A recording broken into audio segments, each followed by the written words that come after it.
Well, hello and welcome to I Love Gay today. And we are with two guys that I've gotten to know over the years, and I love these guys. It's David and John from Debt Free Guys. How are you both?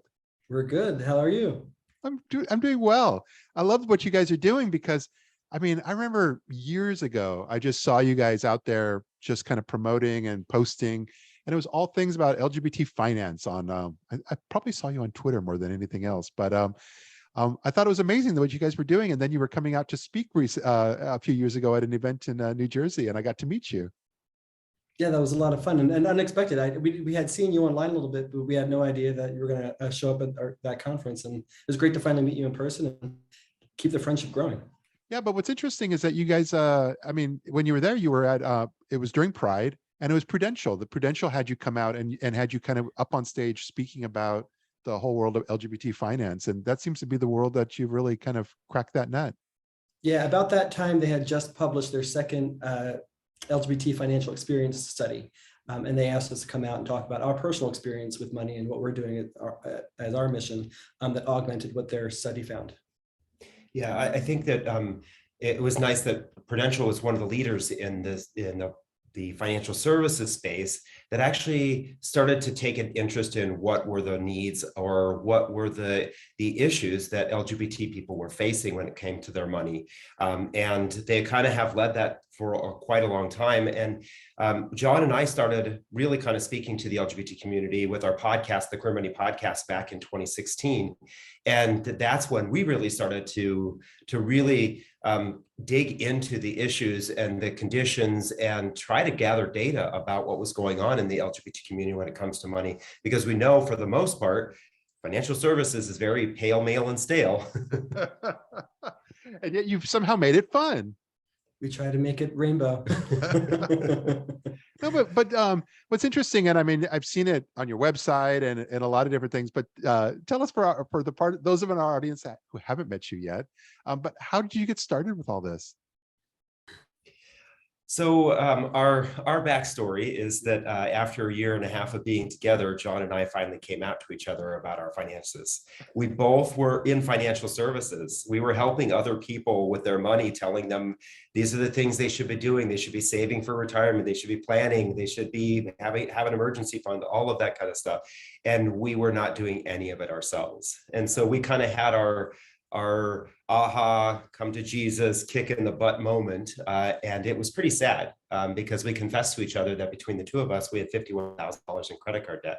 Wow. And we were living in a basement apartment, not like a nice New York basement apartment, but literally we were financially and physically living in a hole. Yeah. And it was at that moment that John and I basically said to each other, we've got to change this or our lives are not going to be fabulous like we want them to be. We were living fabulously broke. Yeah. And after 2.5 years, we paid off that credit card debt.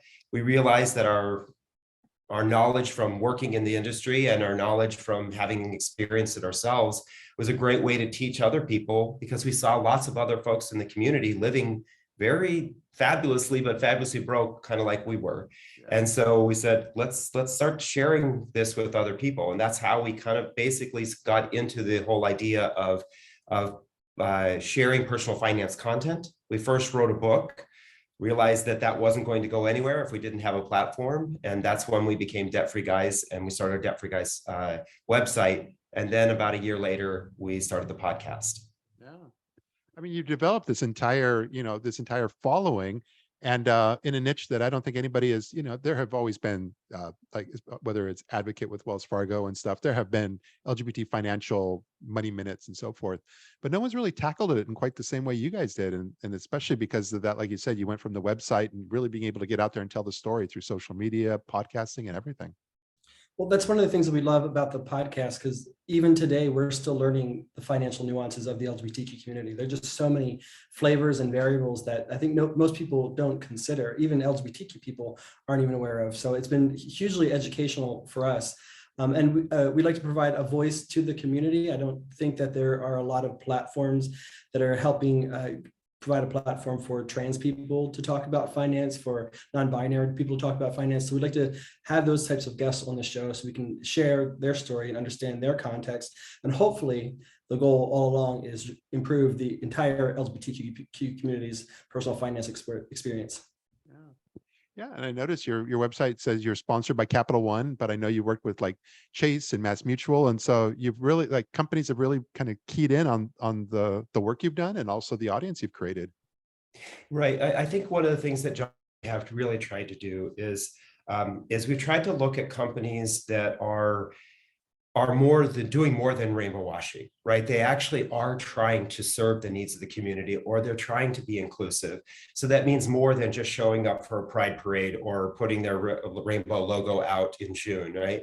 And that was one of the things that we saw with Capital One is I even posted a picture on Twitter yesterday. They have an article on their website, and it's just a general personal finance article, and it has a gay couple sitting on their couch. I mean, it's micro things like that show that companies are truly inclusive, rather than, like I just said, rainbow washing. And so we've looked for companies that are trying to lead, and we are connecting with them so that we can show our community that there are companies out there that truly do understand and want to serve us. It was actually a Mass Mutual study back, I think it was in 2017, that highlighted that so few LGBT people work with financial advisors. Primarily, the number one reason is because they felt like people in financial services want to or didn't know how to serve them. Yeah. And the reality is that there are some companies that are trying to do that now. And we want to highlight those companies. And we're very grateful that they also understand that it takes a voice from someone inside the community, or voices from people inside the community, to talk about this rather than them doing it all on their own. Yeah. Yeah, no, it's interesting. But then not only companies and you've got this audience, but your audience is blossomed and bloomed. I've noticed you've been on, in fact, through Flipboard, I see your articles sometimes on Forbes, but I know you've been on Motley Fool, I was gonna say Foo, and and a few others, but now you've really really expanded beyond the world of social media into like some really substantial websites and so forth. Yeah, we were somewhat fortunate in noticing that there was a niche that wasn't being filled, and Dave and I thought that we were perfect candidates to try to fill that space. And we've been able to leverage that to get some great partnerships, both with corporations as well as with media. Yeah. And I think because we were the first people in that space, a lot of those opportunities opened up to us. Including Rachel Ray's show. Yeah, we actually recorded that Rachel Ray show this time last summer. It was a very, very hot day. Wow. No, I think that's amazing. And but I noticed also through because you have the podcast and so forth, but you're getting more into like with your video money series, so you're getting out there more in video as well, right? Yeah, I think that one of the things that we do see is the for lack of a better way of saying it, the attention span of folks is shrinking. They want content that is a bite size. So whether it's getting out on TikTok or Reels on Instagram, we know that sometimes it does take just that little bit of information to grab your attention. Yeah. But then we are maintaining the full-length videos on YouTube for the podcast, as well as the whole podcast, because sometimes we need an explanation as to what we just said in the sound bite, right? So we kind of are trying to serve both sides, is that here's your sound bite, but if you need more information, go listen to the podcast or find some information on our website. Yeah, no, I love it. And I look forward to being able to connect with you both again. I know what you had a podcast station set up in Philadelphia during the NGLCC conference. And that really, I remember seeing you there, and I thought it was fantastic that you guys had got that and set up. Yeah, that was it was a lot of fun. It was super chaotic, and we had never done anything like that before. But yeah, it was interesting because we got to meet so many different fascinating people in the community who are doing just all sorts of different things. People who are just starting their own businesses, and people who are, have businesses that are earning multi-millions of dollars. And it's just all these people coming together in one space, trying to figure out how to help the community and help each individual grow as an entrepreneur. It's an exciting space to be in. Yeah, but I think that's what kind of sets you guys apart, is that you're out there, you're online, but you're also not afraid to jump out in the real world on a regular basis. And I think that's a fantastic balance, and as we all move forward. Sometimes you got to get out from behind the keyboard. You do. I did just say that the industry, financial service industry, is very pale, male, and stale. Well, John and I are two of those, right? So we've got to take the stale side and we got to flip it on its head, right? And that's where we really try to do some fun things. I mean, one of the things that we're thinking about doing with the podcast is actually starting to record a live episode in front of an audience, maybe once or twice a year, so that not only do the folks who are listening to the podcast hear the information, but we get voices from actual audience members and asking questions or having conversations. We want to do a little bit more of that, because the reality is that it's not, you can't take all of the advice from just us, right? We are two cis gay white men, and we understand that there are a lot of other voices out there, and we want to highlight those.